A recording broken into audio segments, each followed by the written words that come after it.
the other day, it was announced that Neve Campbell would be returning to the Scream franchise. No word yet on if Melissa Barrera or Jenna Ortega or anyone else would be returning. I'm assuming probably not. But for right now, we know Neve Campbell is coming back to the Scream franchise. We also got news that the Halloween TV series is moving forward and that we are going to be focusing once again on Laurie Strode. And I'm now here to talk about why this is not exciting to me at all. So let's discuss. So we have a tendency to want to focus our stories on main characters, right? This is true of all franchises. Horror is not unique in this way. You can take pretty much any franchise.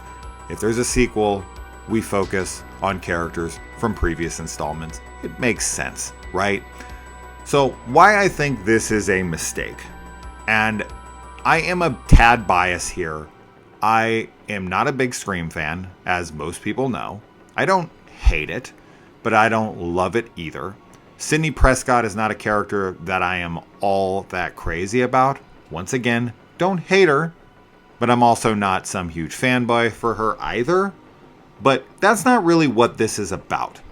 This is about taking away the thrilling aspects of a slasher. So if we take the Friday the 13th franchise, for instance, and we look at, for now, let's look at the first film. And this is what I do love about the first film. In the first film, we have a cast of teenagers that are up for the chopping block. When we are introduced to these characters, we don't know who's going to live and who's going to perish.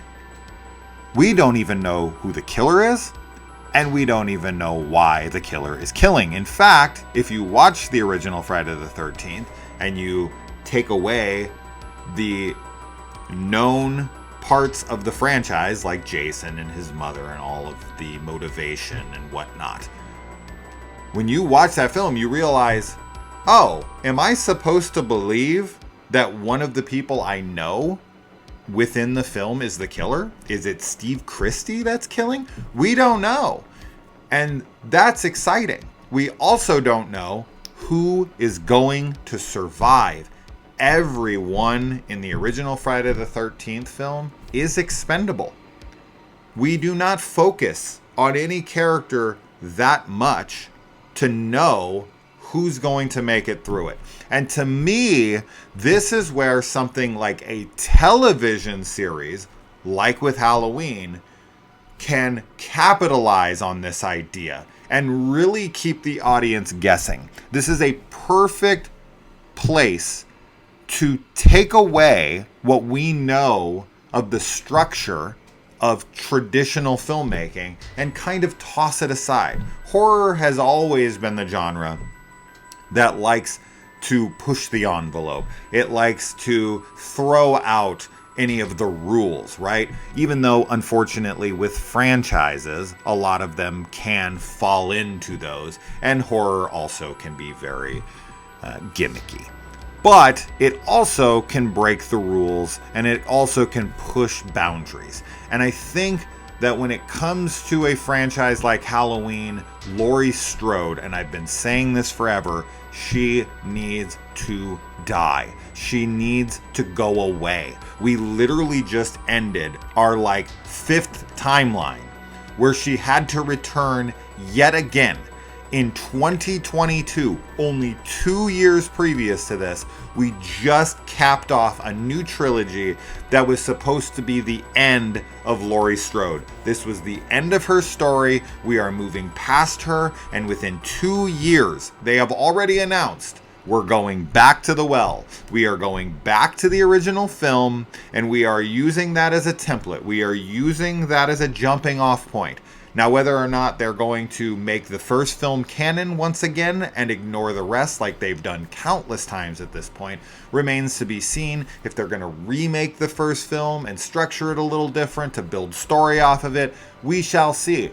That isn't the worst thing absolutely ever or anything, But this was a golden opportunity to create something new within something familiar.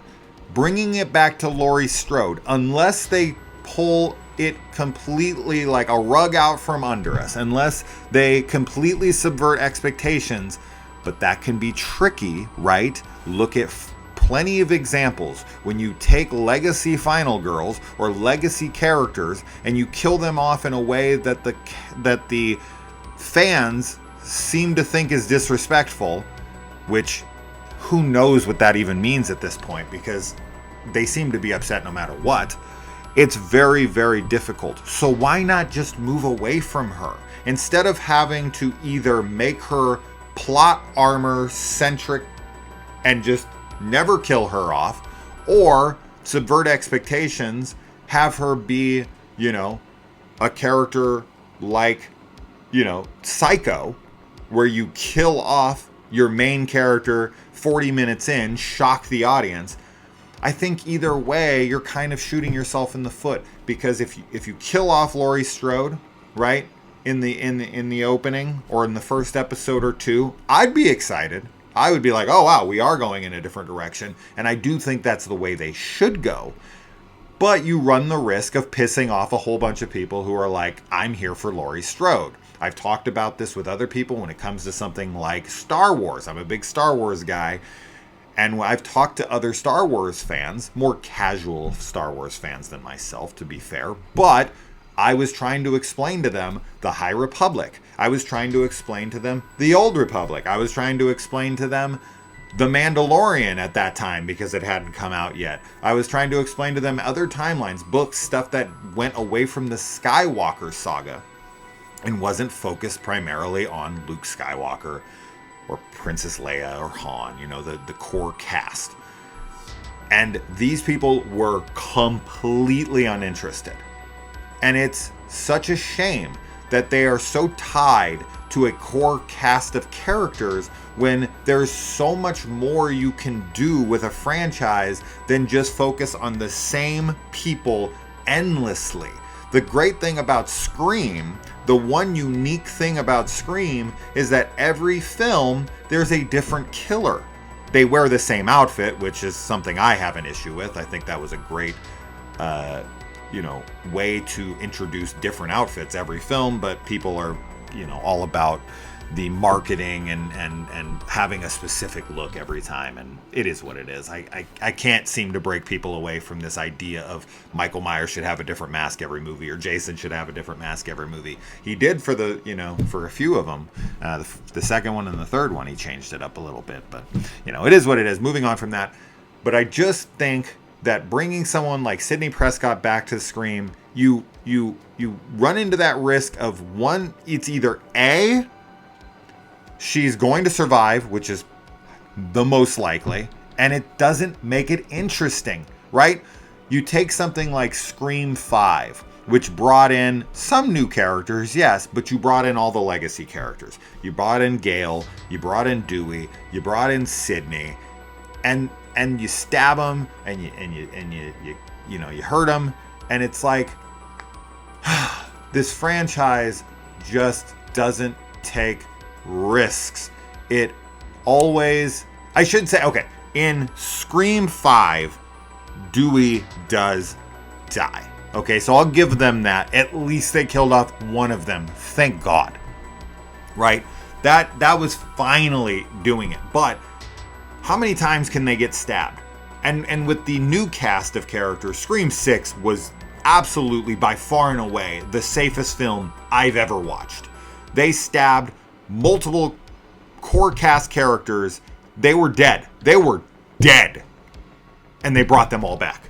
At the end of the movie, they're all just fine. That kind of stuff irritates me to no end. The way a slasher film should work is like the original Friday the 13th, where you have a cast of characters and you don't focus on any of them longer than another character. You do not have a central main character that you know is going to make it through the film. Now, you could do that subversion of expectation, Marion Crane style, like I said, with Psycho. Kill them off, and that then raises the stakes, which is fine as well. And that's why I think the way they should go with Halloween, if they are going to bring Laurie back, they shouldn't, but if they are going to bring her back, they should kill her off within an episode or two. Let us get to know her. Let us get comfortable. Let us think we know where this is heading and kill her off. But if you take something like Scream, with Scream 7, they're only bringing back Neve Campbell and paying her what she's worth because they know they screwed it up with Melissa Barrera. Jenna Ortega left, and they're scrambling. And they're like, okay, whatever, just throw money at Neve, get her back. That's what's really happening there. But is there a movie in which you could kill off Sidney Prescott and fans wouldn't freak out? No. I don't think it's possible. So then she shouldn't be in the movie. This is why, if you have a slasher movie that has characters in it that can't die, then you have a lame slasher movie. Period. That is how I feel about it. And that is why I think the Friday the 13th franchise should be the template, especially those first 4. Because every one of them, we introduce ourselves to a new cast of characters, and we don't know who's making it out of it. You can guess, but you don't know because they're not legacy characters. Yes, once we get into 5 and 6, that's when we get into the Tommy Jarvis trilogy, and it's like, Tommy's not going to die. And that becomes annoying. But it's those original 4 where every single time, in fact, part 2 opens, we kill Alice right out the frickin' gate. We kill her off and we move on. We're saying we're done with that chapter. She's dead. And now we're going to introduce you to a new cast. And Ginny is barely even in the frickin' movie. She goes off to the bar and she's not seen for a while. And the very few scenes in which she is seen, she's just kind of talking with Paul at the bar. Very quick scenes of dialogue. We don't even know yet if she's the final girl. We have a suspicion, but this is the way that you should do it. You need to have a group of characters who we get to know, and Game of Thrones style, you have a red wedding. Game of Thrones style, you kill off characters shockingly. A Ned Stark gets beheaded and you go, oh shit, where do we go from here? That's what makes it exciting. That's what raises the stakes. That's what makes us go, oh wow, this is no holds barred. This is exciting. I don't know what to expect from here. And if you create characters like Laurie Strode, who people are coming to the franchise to watch, and they're like, oh, it's Laurie Strode. She has plot armor. She's a character that's near and dear to me. She has to live, right? I hope they make a statement very early on that she's going to die. And I'd be fine with Sidney Prescott dying, but I know how much it would piss the fans off. She's made it through this many movies, and now they're going to kill her off. This is why she shouldn't be in it. This is why in part 6, when they said she deserves a happy ending, that should have been it. Gale Weathers, when stabbed, should have died. Some of the other characters, when stabbed, and it looked like they were dead, they should have died. You need to stop taking back what you do in these movies. Otherwise, there are no stakes. They don't become interesting or thrilling anymore. That is so annoying. And at least with Scream, you have a whodunit. It always has who's the killer. So that will always be exciting. Halloween doesn't have that, right? It's Michael Myers. You can introduce characters like Jamie Lloyd, who takes touches him and then has some of it in her, and she goes and goes to kill her stepmom, and then they completely wash that in the 5th film, and she's not killing anybody because they kind of pussed out on that storyline. And then you have people like Corey Cunningham, who some people love, like me, and some people hate. A lot of people hate because they just want Michael to be the killer, which that's a whole nother video. I'm not also on board with that. I think that's kind of lame. But regardless, if you're going to do stuff like this, if you're going to keep returning to the well, you've got to get past Laurie Strode. She has become a crutch to your franchise. You don't know how to move past her.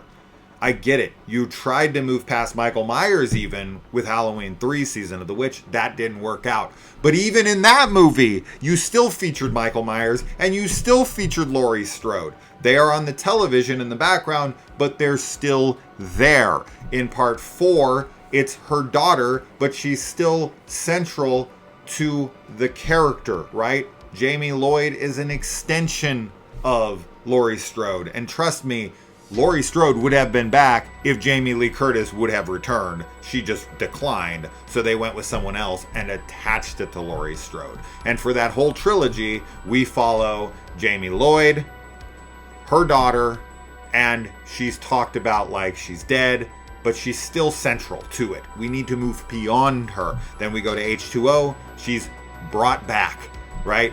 Part 8, she's brought back again. She's finally killed off.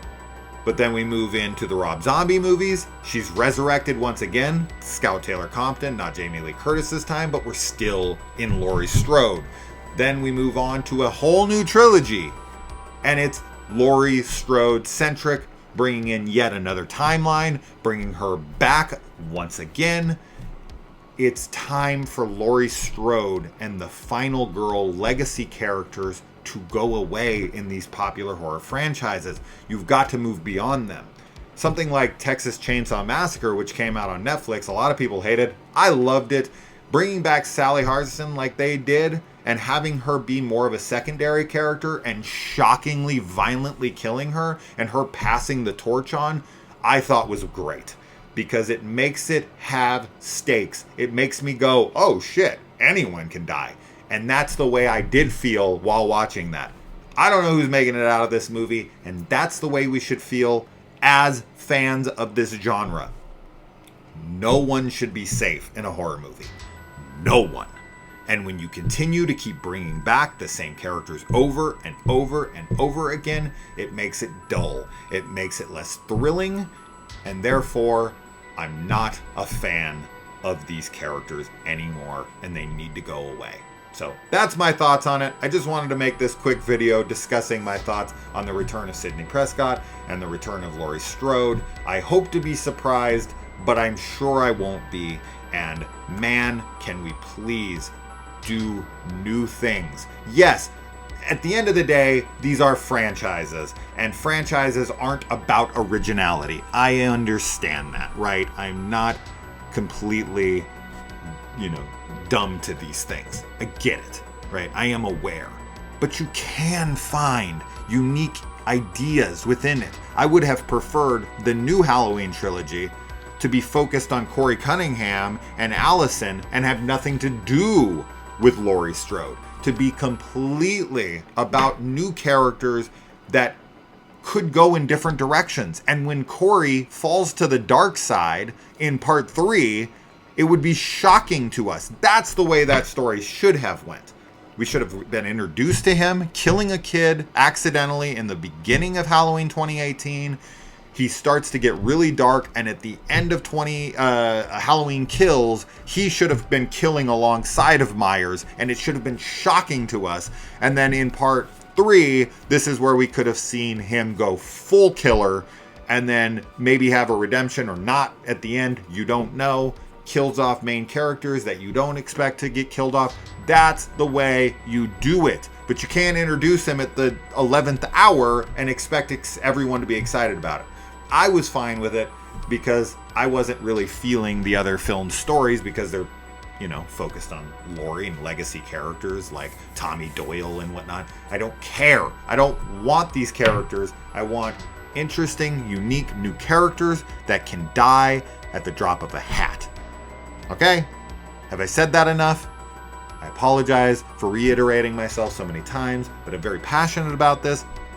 And I expect some of you are going to be very passionately against me on this, and that is totally fine. Civil discourse is always okay for me as long as it remains civil. So let's not be too harsh to one another. But if you want to be harsh to anyone, you can come at me. I can take it. I'll see you guys in the comments. Let me know.